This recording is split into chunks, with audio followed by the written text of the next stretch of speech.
A deputy at a local jail opens a cell block for the prisoners to walk out for lunch in the hall. As they depart, the guard notices that one cell is occupied.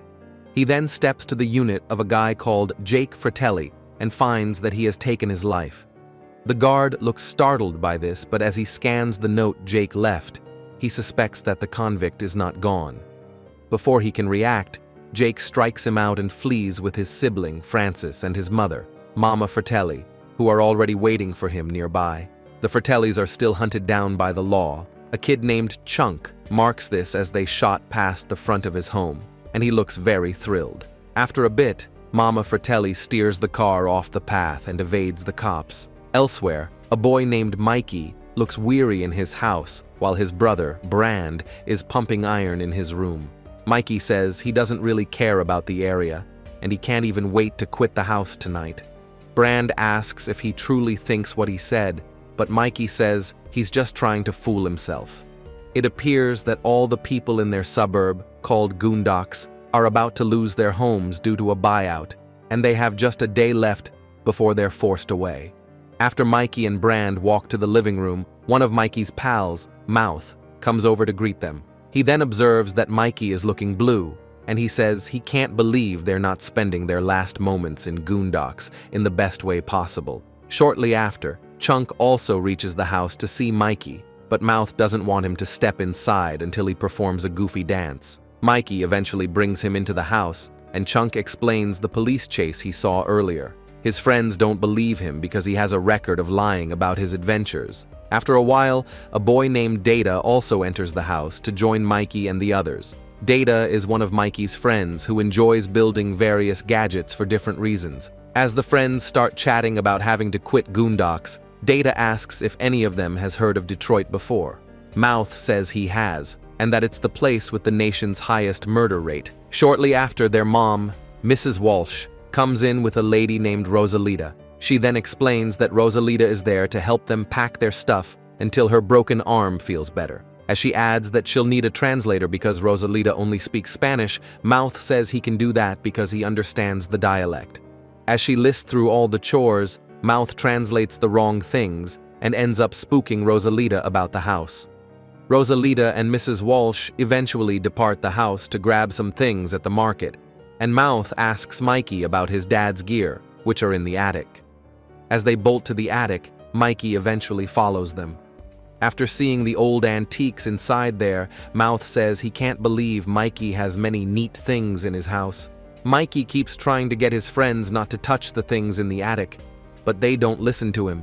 Shortly after, Mikey finds an old map, and as he looks at it with his friends, they notice that the words on it are written in Spanish. Mouth then translates it and says it's a warning for scavengers not to go in search of a fortune. He adds that the map belongs to a pirate named One-Eyed Willy. Mikey recalls a story his dad used to tell him about Willy, and he mentions that Willy was the best pirate of his era, and he once took a treasure that contained lots of diamonds, rubies, and emeralds. The British king at the time eventually found out about this and sent his fleet out to seize Willy. Due to this, Willy had to hide in a cave, but the army blew up the stone to keep him locked inside. According to the legend, Willy spent many years inside there with his men, and they set up booby traps to ensure that anyone who comes in to steal the treasure will die. Chunk stumbles upon an old newspaper report about a man named Chester who went in search of the treasure and never returned. Mikey thinks the fortune is factual, and he proposes going on a mission to locate it. Shortly after, a man named Mr. Perkins and his partner visit the place to drop a file for Mr. Walsh regarding the seizure. Brand takes the folder, and Mikey looks unhappy because they'll truly have to quit their house the next day. And as they enter the home, Mikey talks about his passion for finding Willy's hoard so that he can settle his dad's debts and make him halt the destruction of the villas in Goondocks. Brand says he won't let Mikey go anywhere because their mom will punish him for it. Despite this, Mikey and his pals eventually resolve to go on the journey, and they lash Brand to a seat before quitting the house on their bicycles. Shortly after, Mrs. Walsh arrives home and sees Brand on the rug while he's fighting to loosen himself. He eventually leaves the house to track Mikey and his friends. Unfortunately, He notices that the boys have emptied his bicycle tires, so he grabs a small girl's bike. As he heads out on the street, a boy named Troy sees Brand and mocks about how he's riding a tiny bicycle. After he stops near to Brand, Andy asks if he would like them to give him a lift. Brand says he's fine with the bike, but Troy just clips his hand to the car and keeps cruising. He eventually bumps Brand off the path and finds this amusing. Elsewhere, the Goonies track Willy's map until they get to a spot with a cafe, which Mikey believes is the place where the wealth is stashed. As they watch the restaurant from afar, they see two guys entering the place. Shortly after, they walk toward the restaurant to see what they can find. While Chunk quickly runs toward a small cooler to see if he can find a drink, his friends peek through the glass and see someone hauling a heavy burden into a different room. While walking around, Chunk checks the garage and sees a car with bullet marks in it. As he runs back to tell his friends that something is wrong, they pull him into the restaurant with them. Suddenly, Mama Fratelli appears behind them. The boys look really spooked, and as Jake comes out of the kitchen, he sees them. Mama Fratelli tells him that the boys are patrons, and Jake welcomes them to the restaurant. Mama Fratelli then asks what the kids would like, and Chunk says he needs water. As she tells them to sit while she brings their glasses of water, Chunk then mentions what he saw in the garage, but his friends think he's lying. Mama Fratelli returns with their order. Surprisingly, the liquid in the cup doesn't look like water, but Mama Fratelli tells them to drink it like that. Mikey then says he wants to use the restroom, and Mama Fratelli tells him where to go. Instead of following her directions, Mikey starts looking around and sees a room where Jake is hurting a man named Sloth who is in bonds. After Jake leaves, Mikey enters the room to move the tray closer to Sloth. However, as he sees Sloth's mangled face, he looks afraid and runs out. Brand then grabs him and says he shouldn't have left the house, after which Mama Fratelli bolts the entrance. As they get outside, they witness Mama Fratelli and her sons dumping something into the rear of their car. Even though it looks like a corpse, the kids think it's just kitchen garbage. Mikey says they won't have a home in a few hours, and that they need to be concerned about that. After the Fratellis quit the restaurant, Mikey and the others are startled by Andy and Steph. Shortly after, they enter the restaurant, and while Brand wants them to go home, Mikey suggests scouting out the place for just a few minutes. Mikey then takes them to the room where he saw Sloth, and as they see his face, they look really scared and flee out immediately. Shortly after, Mikey says he believes the treasure is below the basement. Just as Chunk accidentally breaks a jar of water, the boys hear the sound of the liquid leaving the room. They then check around the area and see a hole in the fireplace. Brand breaks the piece of wood, blocking it, and the boys realize that the tunnel to Willy's fortune starts from there. Almost immediately, Data finds an old device that can print fake $50 bills. Steph finds a newspaper report about Mama Fratelli and her sons, and Chunk says he tried to tell them. As he adds that he's leaving because they never believe him, he starts smelling ice cream and sees some cups inside a nearby room. But he and the others eventually notice that there's a dead body inside the room. But as they start hearing footsteps in the main restaurant, they stay silent because it means the Fratellis are back. Mama Fratelli senses that someone came inside there after they left, and she tells her kids to scout around the place. As Brand and the others think of leaving through the front door, Mikey says they'll be caught, and that the hole in the fireplace might be their only way out. He eventually heads down there with the others, while Chunk remains stuck with the dead body inside the room. Suddenly, the Fratellis head down to see if anyone has been to the basement. As they leave, Chunk comes out of the room and goes near the fireplace. Mikey then tells him to leave and call the police. Following this, Chunk heads out through the window and starts running away from the restaurant. After a while, he heads to the road and stops a car to ask for help, but it turns out that Francis and Jake are the ones inside. They lock him in the trunk, and he looks petrified when he sees a dead body next to him. Shortly after, Mikey and the others see a room with many pipes. As they wonder where the door is, Mouth says they probably have to hit the pipes and make enough noise to force water to spray out and clear a path for them. This affects the taps and water system in the town, but one of the pipes eventually bursts. and the water from it helps them find a clear path to go through. Meanwhile, the Fratellis hold down Chunk and ask for his friends. He says they went down a hole in the fireplace in search of a treasure, but the Fratellis think he's lying. Elsewhere, Mikey and the others reach another room where they find a rotted body. This scares them out, but as they take a closer look at it, Data says it's likely Chester's body. After Mikey checks the person's wallet, he sees his ID and realizes that it's actually Chester. He also checks Chester's things and sees some candles, which Data keeps in his bag. While looking around Chester's body, Mikey also finds a key-like object and keeps it. Before they decide what to do next, Mikey sees a rope on the floor, but as he pulls it, this triggers a booby trap that makes some large rocks fall into the room. The kids quickly find a place to hide to avoid getting crushed. Steph thinks he shouldn't move the rock, but he doesn't listen to her.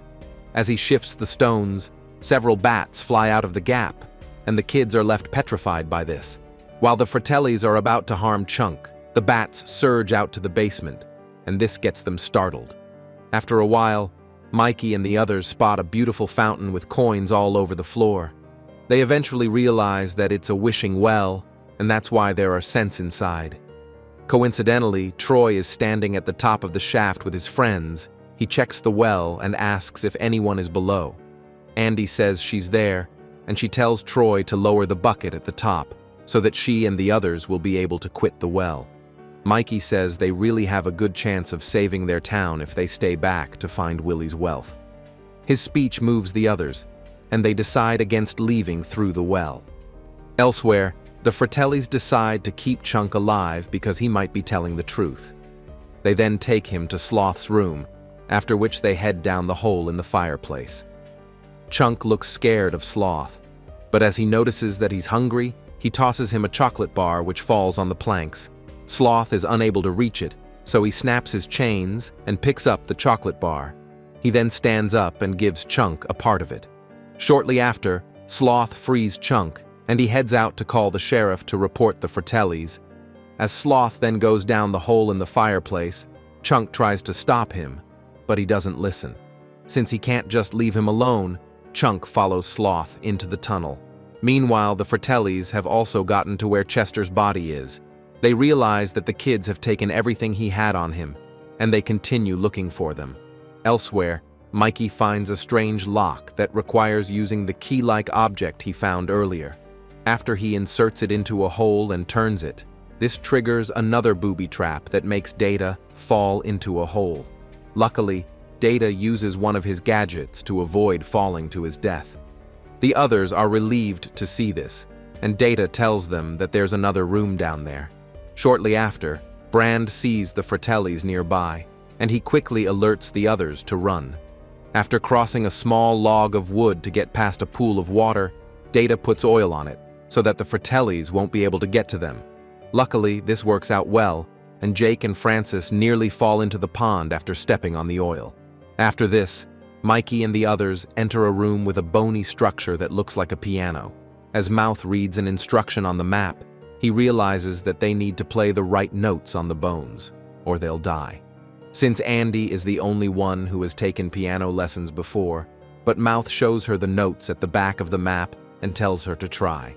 As Andy taps on the first key, a door gently opens, and they all realize that it will only open completely after playing the notes.